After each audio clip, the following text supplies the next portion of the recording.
नाही पडलं पाहिजे. मित्रांनो, माझ्याकडे MT-15 आया आहे. यामा MT-50 गाडी आहे आणि ही गाडी माझ्याकडे सर्व्हिसला आली आहे काय. आणि ह्या गाडीचं माझ्याकडे सर्व्हिस आल्यानंतर मी सगळ्यात पहिला प्लग खोलला तर करंट चेक केला. करंट बरोबर आहे काय, बॅटरी बरोबर आहे.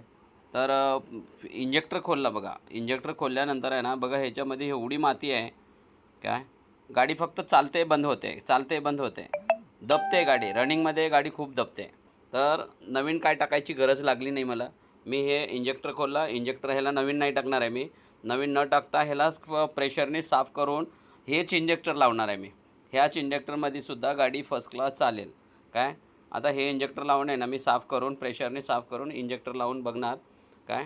ही गाडी 100% 1001% पूर्ण होऊन जाईल ह्या इंजेक्टरमुळेच काय. नवीन टाकायची गरज नाही आहे काय. करंट वगैरे आणि गाडी स्टार्ट आहे. ही गाडीला काही प्रॉब्लेम नाही, फक्त गाडी दबते आहे गाडी.